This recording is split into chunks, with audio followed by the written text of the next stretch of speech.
Chapter 1. I am by birth a Genovese, and my family is one of the most distinguished of that republic. My ancestors had been, for many years, councillors and syndics, and my father had filled several public stations with honor and reputation. He was respected by all who knew him for his integrity and indefatigable attention to public business. He passed his younger days perpetually occupied by the affairs of his country, and it was not until the decline of life that he thought of marrying and bestowing on the state sons who might carry his virtues and his name down to posterity. As the circumstances of his marriage illustrate his character, I cannot refrain from relating them. One of his most intimate friends was a merchant who, from a flourishing state, fell, through numerous mischances, into poverty. This man, whose name was Beaufort, was of a proud and unbending disposition, and could not bear to live in poverty and oblivion in the same country where he had, formerly, been distinguished for his rank and magnificence.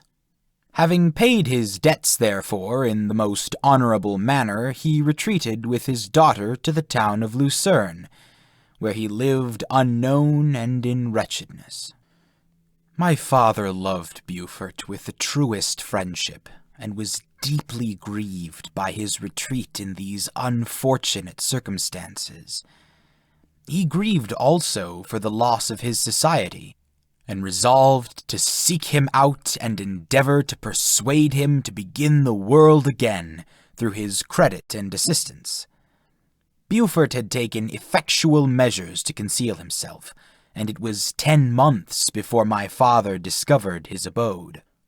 Overjoyed at this discovery, he hastened to the house, which was situated in a mean street near the Royce. But when he entered, misery and despair alone welcomed him. Beaufort had saved but a very small sum of money from the wreck of his fortunes, but it was sufficient to provide him with sustenance for some months, and in the meantime he hoped to procure some respectable employment in a merchant's house. The interval was, consequently, spent in inaction. His grief only became more deep and rankling when he had leisure for reflection, and at length it took so fast hold of his mind that at the end of 3 months he lay on a bed of sickness, incapable of any exertion. His daughter attended him with the greatest tenderness, but she saw with despair that their little fund was rapidly decreasing, and that there was no other prospect of support. But Caroline Beaufort possessed a mind of an uncommon mold, and her courage rose to support her in her adversity. She procured plain work. She plaited straw, and by various means contrived to earn a pittance scarcely sufficient to support life. Several months passed in this manner. Her father grew worse. Her time was more entirely occupied in attending him, and her means of subsistence decreased. And, in the 10th month, her father died in her arms, leaving her an orphan and a beggar. This last blow overcame her, and she was kneeling by Beaufort's coffin when my father entered the chamber. He came like a protecting spirit to the poor girl, who committed herself to his care, and after the interment of his friend he conducted her to Geneva, and placed her under the protection of a relation. 2 years after this event, Caroline became his wife. When my father became a husband and a parent, he found his time so occupied by the duties of his new station that he relinquished many of his public employments, and devoted himself to the education of his children. Of these, I was the oldest, and destined successor to all his labors and utility. No creature could have had more tender parents than mine. My improvement and health were their constant care, especially as I remained for several years their only child. But before I continue my narrative, I must record an incident which took place when I was 4 years of age. My father had a sister whom he tenderly loved, and who had married early in life an Italian gentleman. Soon after her marriage, she had accompanied her husband into his native country, and for some years my father had very little communication with her. About the time I mentioned, she died, and a few months afterwards he received a letter from her husband, acquainting him with his intention of marrying an Italian lady, and requesting my father to take charge of the infant Elizabeth, the only child of his deceased sister. "It is my wish," he said, "that you should consider her as your own daughter, and educate her thus. Her mother's fortune is secured to her, the documents of which I will commit to your keeping. Reflect upon this proposition, and decide whether you would prefer educating your niece yourself to her being brought up by a stepmother." My father did not hesitate, and immediately went to Italy, that he might accompany the little Elizabeth to her future home. I have often heard my mother say that she was, at that time, the most beautiful girl she had ever seen, and showed signs, even then, of a gentle and affectionate disposition. These indications, and a desire to bind as closely as possible the ties of domestic love, determined my mother to consider Elizabeth as my future wife, a design which she never found reason to repent. From this time, Elizabeth Lavenza became my playfellow, and as we grew older, my friend. She was docile and good-tempered, yet gay and playful as a summer insect. Although she was lively and animated, her feelings were strong and deep, and her disposition uncommonly affectionate. No one could better enjoy liberty, yet no one could submit with more grace than she did to constraint and caprice. Her imagination was luxuriant, yet her capability of application was great. Her person was the image of her mind. Her hazel eyes, although as lively as a bird's, possessed an attractive softness. Her figure was light and airy, and though capable of enduring great fatigue, she appeared the most fragile creature in the world. While I admired her understanding and fancy, I loved to tend on her as I should on a favorite animal, and I never saw so much grace both of person and mind united to so little pretension. Everyone adored Elizabeth. If the servants had any request to make, it was always through her intercession. We were strangers to any species of disunion or dispute, for, although there was a great dissimilitude in our characters, there was a harmony in that very dissimilitude. I was more calm and philosophical than my companion, yet my temper was not so yielding. My application was of longer endurance, but it was not so severe while it endured. I delighted in investigating facts relative to the actual world. She busied herself in following the aerial creation of the poets. The world was, to me, a secret which I desired to discover. To her it was a vacancy which she sought to people with imaginations of her own. My brothers were considerably younger than myself, but I had a friend in one of my schoolfellows who compensated for this deficiency. Henry Clerval was the son of a merchant of Geneva, an intimate friend of my father. He was a boy of singular talent and fancy. I remember when he was 9 years old, he wrote a fairy tale, which was the delight and amazement of all his companions. His favorite study consisted in books of chivalry and romance, and when very young I can remember that we used to act plays composed by him out of these favorite books, the principal characters of which were Orlando, Robin Hood, Amadis, and St. George. No youth could have passed more happily than mine. My parents were indulgent, and my companions amiable. Our studies were never forced, and by some means we always had an end placed in view, which excited us to ardor in the prosecution of them. It was by this method, and not by emulation, that we were urged to application.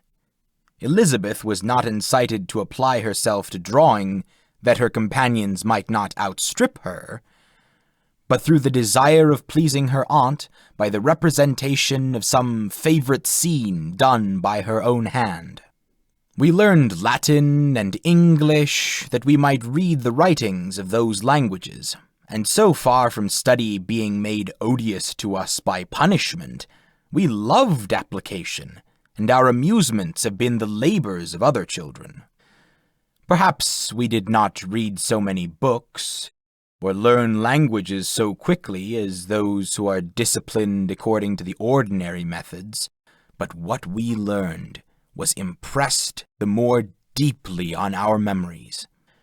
In this description of our domestic circle, I include Henry Clerval, for he was almost constantly with us. He went to school with me, and generally passed the afternoon at our house, for being an only child and destitute of companions at home, his father was well pleased that he should find associates at our house, and we were never completely happy when Clerval was absent. I feel pleasure in dwelling on the recollections of childhood, before misfortune had tainted my mind, and changed its bright visions of extensive usefulness into gloomy and narrow reflections upon self. But in drawing the picture of my early days, I must not omit to record those events which led, by insensible steps, to my after-tale of misery. For when I would account to myself for the birth of that passion which afterwards ruled my destiny, I find it arose like a mountain river from ignoble and almost forgotten sources, but swelling as it proceeded, it became the torrent which, in its course, swept me onwards to my fate. Natural philosophy is the genius that has regulated my fate. I desire, therefore, in this narration to state those facts which led to my predilection for that science. When I was 13 years of age, we all went on a party of pleasure to the baths near Tonon. The inclemency of the weather obliged us to remain a day confined to the inn. In this house I chanced to find a volume of the works of Cornelius Agrippa. I opened it with apathy. The theory which he attempts to demonstrate, and the wonderful facts which he relates, soon change this feeling into enthusiasm. A new light seemed to dawn upon my mind, and bounding with joy, I communicated my discovery to my father. I cannot help remarking here the many opportunities instructors possess of directing the attention of their pupils to useful knowledge, which they utterly neglect. My father looked carelessly at the title page of my book and said, "Ah, Cornelius Agrippa! My dear Victor, do not waste your time upon this. It is sad trash." If, instead of this remark, my father had taken the pains to explain to me that the principles of Agrippa had been entirely exploded, and that a modern system of science had been introduced, which possessed much greater powers than the ancient, because the powers of the latter were chimerical, while those of the former were real and practical, under such circumstances, I should certainly have thrown Agrippa aside, and, with my imagination warmed as it was, Should probably have applied myself to the more rational theory of chemistry which has resulted from modern discoveries. It is even possible that the train of my ideas would never have received the fatal impulse that led to my ruin. But the cursory glance my father had taken of my volume by no means assured me that he was acquainted with its contents, and I continued to read with the greatest avidity. When I returned home, my first care was to procure the whole works of this author, and afterward of Paracelsus and Albertus Magnus. I read and studied the wild fancies of these writers with delight, and they appeared to me treasures known to few beside myself. And although I often wished to communicate these secret stories of knowledge to my father, yet his indefinite censure of my favorite Agrippa always withheld me. I disclosed my discoveries to Elizabeth, therefore, under a promise of strict secrecy, but she did not interest herself in the subject, and I was left by her to pursue my studies alone. It may appear very strange that a disciple of Albertus Magnus should arise in the 18th century, but our family was not scientifical, and I had not attended any of the lectures given at the public schools of Geneva. My dreams were, therefore, undisturbed by reality, and I entered with the greatest diligence into the search for the philosopher's stone and the elixir of life. But the latter obtained my undivided attention. Wealth was an inferior object, but what glory could attend the discovery if I could banish disease from the human frame, and render man invulnerable to any but a violent death? Nor were these my only visions.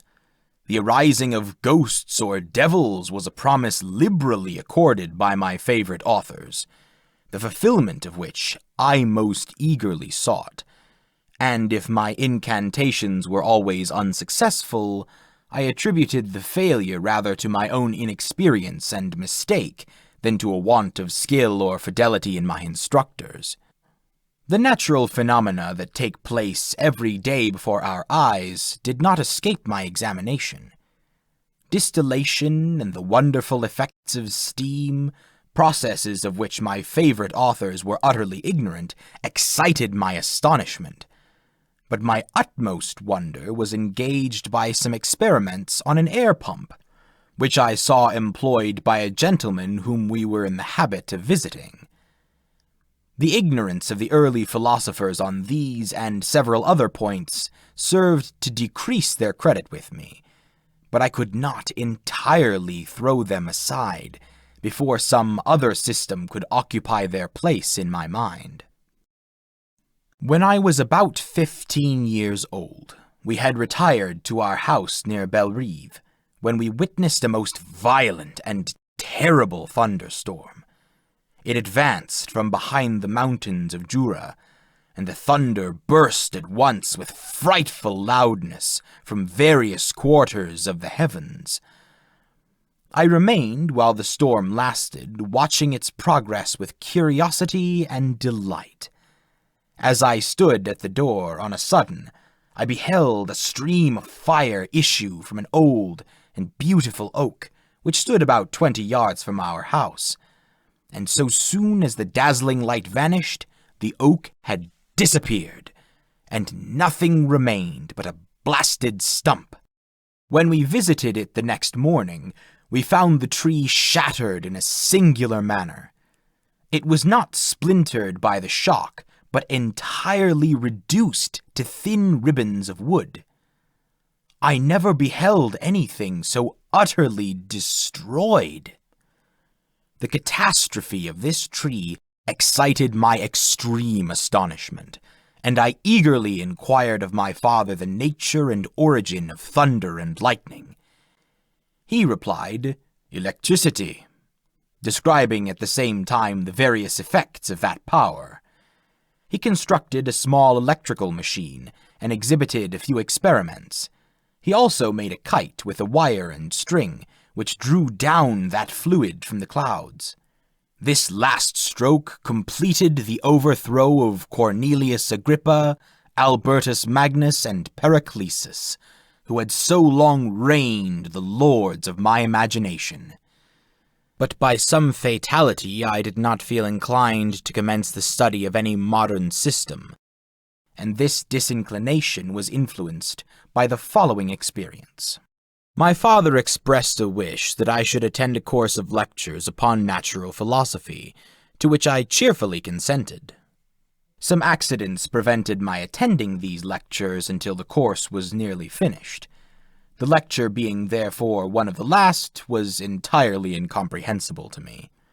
The professor discoursed with the greatest fluency of potassium and boron, of sulfates and oxides, terms to which I could affix no idea, and I became disgusted with the science of natural philosophy.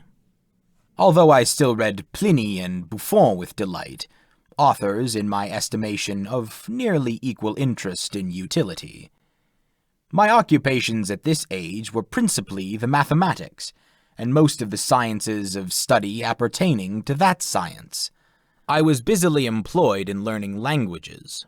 Latin was already familiar to me, and I began to read some of the easiest Greek authors without the help of a lexicon. I also perfectly understood English and German. This is the list of my accomplishments at the age of 17, and you may conceive that my hours were fully employed in acquiring and maintaining a knowledge of this various literature. Another task also devolved upon me, when I became the instructor of my brothers. Ernest was 6 years younger than myself, and was my principal pupil. He had been afflicted with ill health from his infancy, through which Elizabeth and I had been his constant nurses. His disposition was gentle, but he was incapable of any severe application. William, the youngest of our family, was yet an infant, and the most beautiful little fellow in the world. His lively blue eyes, dimpled cheeks, and endearing manners inspired the tenderest affection. Such was our domestic circle, from which care and pain seemed forever banished. My father directed our studies, and my mother partook of our enjoyments. Neither of us possessed the slightest preeminence over the other. The voice of command was never heard among us, but mutual affection engaged us all to comply with and obey the slightest desire of each other.